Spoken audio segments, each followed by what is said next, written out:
കുറച്ച് വെള്ളം അങ്ങോട്ട് വിടുക വെള്ളം ഇങ്ങോട്ട് വിടുക എന്നുള്ളതല്ല. ഒരു നമ്മുടെ മൂണിലേക്ക് ഒരു റോക്കറ്റ് അല്ലെ പേടകം വിടുന്നത് അത്രയും തന്നെ കോംപ്ലിക്കേറ്റഡ് ആയിട്ട് സയൻസാണ് ഈ ഡാം എഞ്ചിനീയറിംഗ് എന്ന് പറയുന്നത്. അപ്പം അത് അവർ പരിശോധിച്ചിട്ട് ഇതിന് കുഴപ്പമുണ്ടെങ്കിൽ എക്സ്പേർട്സ് പറയട്ടെ. പിന്നെ ഇതാണ് പ്രതിവിധി ഇതാണ്. ചിലപ്പോൾ അത് പുതിയ ഡാമായിരിക്കും, അല്ലെ പഴയ ഡാം നിലനിർത്തിക്കൊണ്ടായിരിക്കും, അല്ലെ വേറെ എന്തെങ്കിലും ടണലുകളോ അല്ലെ വേറെ എന്തെങ്കിലും രീതിയായിരിക്കും, നമുക്ക് പറയാനൊക്കെ ഇല്ല. അത് അവരാണ് പറയേണ്ടത്. അതുകൊണ്ട് ഇപ്പം ഇനി പുതിയ ഡാം ഒരു ആശയം എങ്ങാനും എക്സ്പേർട്സ് പറയുകയാണെങ്കിൽ നമുക്കത് അല്ല വേണ്ട എന്ന് നമുക്ക് പറയേണ്ട കാര്യമില്ല. അതുകൊണ്ട് കേരള സർക്കാർ ചെയ്യുന്നതിൽ തെറ്റില്ല. അവർ DPR ഉണ്ടാക്കിക്കോട്ടെ, അങ്ങനെയുള്ള കാര്യങ്ങളായിട്ട് മുമ്പോട്ട് പോകട്ടെ. ഞങ്ങളെ സംബന്ധിച്ചിടത്തോളം ഞങ്ങൾക്ക് ക്ലിയറായിട്ട് ഞങ്ങൾക്കൊരു ട്രജക്ടറി ഉണ്ട്. ഞങ്ങൾ തീരുമാനിച്ചിരിക്കുന്നത് ഇവിടെ കോംപ്രിഹെൻസീവ് സേഫ്റ്റി വാല്യൂഷൻ ഞങ്ങൾക്ക് ഓർഡർ കിട്ടിയിട്ടുണ്ട്. അത് ഞങ്ങൾ നടപ്പാപ്പിക്കും. തമിഴ്നാട് ശക്തമായിട്ട് എതിർത്തുകൊണ്ടിരിക്കുക. അവർ വലിയ ശക്തി, അവർക്ക് വലിയ ലോയർമാരെ കൊണ്ടുവന്നൊക്കെ ഞങ്ങൾക്കെതിരെ വാദിക്കാൻ പറ്റും. പക്ഷേ ഞങ്ങളത് നടപ്പാക്കും. ഈ കോംപ്രിഹെൻസീവ് സേഫ്റ്റി വാല്യൂഷൻ വരുമ്പം ഞങ്ങളുടെ കയ്യിൽ പറയാമോ? ഈ സേഫ്റ്റി വാല്യൂഷന്റെ കാര്യത്തിൽ ഇത് പ്രോപ്പറായി നടക്കുന്നില്ല, തമിഴ്നാട് അതിനെ മൊത്തം അട്ടിമറിക്കുകയാണെന്നുള്ള പോയിന്റ് ഒന്ന് വിശദീകരിക്കാമോ? അതല്ല ഞാൻ പറഞ്ഞത്. സുപ്രീം കോടതി ഒരു ഓർഡർ ഇട്ടിട്ടുണ്ട് 2022 ഏപ്രിൽ 8 എൻ്റെ ഹർജിയിൽ കേരളത്തിന് കിട്ടിയ വിധിയാണത്. ഒരു കോംപ്രിഹെൻസീവ് സേഫ്റ്റി ഇവാലുവേഷൻ നടത്തണം. അത് സാധാരണ ഇങ്ങനെ ചെയ്യുന്ന ഇവാലുവേഷൻ അല്ല. അതിന് ഒരുപാട് പ്രൊസീജിയർ ലേ ഡൗൺ ചെയ്തിട്ടുണ്ട്. ആ പ്രൊസീജിയർ അനുസരിച്ച് ഒരു കോംപ്രിഹെൻസീവ് സേഫ്റ്റി ഇവാലുവേഷൻ നടത്തുന്ന സുപ്രീം കോടതി ഒരു വിധി കിട്ടിയിട്ടുണ്ട്. അത് തമിഴ്നാട് ചെയ്യാൻ വിസമ്മതിക്കുന്നു. അപ്പോൾ എന്താ, അവർക്ക് എന്തെങ്കിലും ഒളിക്കാനുണ്ടായിരിക്കും. അല്ല പിന്നെ അവർ പറഞ്ഞോട്ടെ ഈ ഡാമിന് കുഴപ്പമില്ല, നിങ്ങൾ വന്ന് പരിശോധിച്ചെന്ന് പറയുകയല്ലേ ചെയ്യേണ്ടത്. അപ്പോൾ അത് എന്തുകൊണ്ട് അവർ വിസമ്മതിക്കുന്നു? അപ്പോൾ എന്തോ കള്ളക്കളിയെ കാണാം, നമ്മൾ ഉണ്ടെന്നല്ല പറയുന്നത്, അതിൻ്റെ അകത്ത് എന്തെങ്കിലും കാണാം.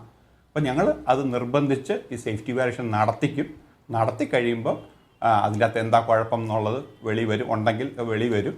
അതനുസരിച്ച് മുമ്പോട്ട് പോകാനാണ് ഞങ്ങളുടെ ഉദ്ദേശം. ശരി. അല്ല, ഈ തമിഴ്നാട് മുൻ ചീഫ് സെക്രട്ടറിയുടെയും നമ്മോടൊപ്പം തുടരുന്നുണ്ട് ചെറിയക്ക്. ഇതിനകത്ത് തമിഴ്നാട് പലപ്പോഴും ബലം പിടിക്കുന്നു, പരിശോധനകൾക്ക് വഴങ്ങുന്നില്ല, ഒരുമിച്ചുള്ള പരിശോധനകൾക്ക് സന്നദ്ധമാകുന്നില്ല, കേരളത്തിൻ്റെ താല്പര്യങ്ങളോട് തുറന്ന സമീപനം സ്വീകരിക്കുന്നില്ല പോലെയുള്ള കഥകളും ആരോപണങ്ങളും വിമർശനങ്ങളും ഒക്കെ നമ്മൾ പലപ്പോഴും ഈ മുല്ലപ്പെരിയാറുമായി ബന്ധപ്പെട്ട് കേൾക്കുന്നതാണ്. അപ്പോൾ ഒരു തുറന്ന സമീപനം തമിഴ്നാടിന് ആ കാര്യത്തിൽ ഇല്ല, ഇവിടെ ഇത്രയും വലിയ വൈകാരിക പ്രശ്നമായിട്ടും എന്നുണ്ടോ? ഇവിടെ അവിടെയും വൈകാരിക പ്രശ്നമാണ്, തമിഴ്നാട്ടിലും വൈകാരിക പ്രശ്നമാണ്, കേരളത്തിലും അതുപോലെ തന്നെയാണ്. രാഷ്ട്രീയ കക്ഷികളെല്ലാം ആ വിധത്തിൽ ഇതിനെ വളർത്തിയെടുത്തു കഴിഞ്ഞു. അതുകൊണ്ട് അവിടുത്തെ ഉദ്യോഗസ്ഥന്മാരും വളരെയധികം കെയർഫുള്ളാണ്. കാരണം അവരുടെ തലയിലേക്ക് നാളെ പഴി ചുമത്താൻ പാടില്ലല്ലോ. അതുകൊണ്ട് അവരും അവരുടെ നില സുരക്ഷിതമാക്കാൻ വേണ്ടി കുറച്ച് കർശനമായ നിലപാടുകൾ എടുക്കുന്നു. അത് മനസ്സിലാക്കാവുന്നതേ ഉള്ളൂ. നമുക്കിഷ്ടമില്ലെങ്കിലും അത് മനസ്സിലാക്കാവുന്നതേ ഉള്ളൂ. എന്നോട് ചോദിക്കുകയാണെങ്കിൽ ഇതിൻ്റെ പരിഹാരം കാണാൻ വേണ്ടി ഇപ്പോഴത്തെ ഞാൻ പറഞ്ഞല്ലോ 115 അടിയിൽ നിർത്തുക. അവിടെ ഇപ്പം ഒരു 90 കിലോമീറ്റർ ഒരു ടന്നൽ താഴോട്ട് പോകുന്നുണ്ട് തമിഴ്നാട്ടിലേക്ക്. ഇപ്പം 4 ബൈയിലേക്ക് വെള്ളം കൊടുക്കുന്നത് ആ ടന്നൽ വഴി തന്നെ തുടർന്ന് അങ്ങോട്ട് മുഴുവൻ വെള്ളം കൊണ്ടുപോകുമെന്ന് നമ്മൾ പറഞ്ഞു കഴിഞ്ഞാൽ അവർക്ക് വിശ്വാസം വരും.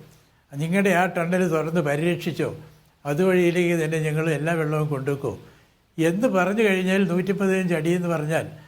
പിന്നെ മറ്റൊരു കാര്യം കൂടെ ചെയ്യേണ്ടതുണ്ട്. ഈ കാലാവസ്ഥാ വ്യതിയാനം മൂലം ഉണ്ടാകുന്ന ഘനമഴ, കൂമ്പാരമഴ എന്ന് ശ്രീ അനിൽകുമാർ പറഞ്ഞത്, അത്തരം മഴയൊക്കെ ഇപ്പോഴാണ് ഒരുപാട് ഫ്രീക്വൻ്റ് ആയിട്ട് വരുന്നത്.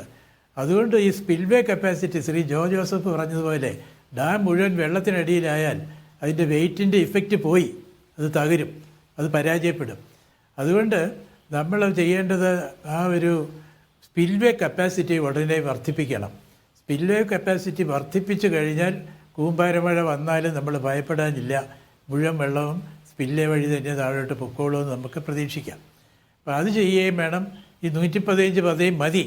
തമിഴ്നാട്ടിനെ പറഞ്ഞ് ബോധ്യപ്പെടുത്താം, 115 കൊണ്ട് ഞങ്ങൾക്ക് നഷ്ടമൊന്നുമില്ല, മുഴുവൻ വെള്ളവും ഡാമിലെത്തുന്ന മുഴുവൻ വെള്ളം അങ്ങോട്ട് കൊണ്ടുപോകാം. ഒരല്പം ഫ്ലെക്സിബിലിറ്റി കുറയും, അത്രയേ ഉള്ളൂ.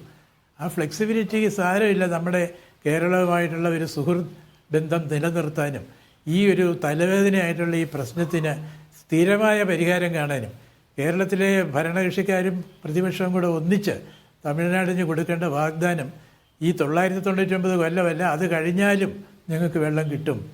അങ്ങനെ ഒരു വാഗ്ദാനം തരുമ്പോൾ അതിന് പ്രതിഫലമായിട്ട് 115 അടിയിലേക്ക് ഞങ്ങൾ താഴ്ന്നോളാം എന്ന് പറയാൻ അവരെ കൊണ്ടും സമ്മതിപ്പിക്കാൻ നമുക്ക് സാമർഥ്യം ഉണ്ടാകണം.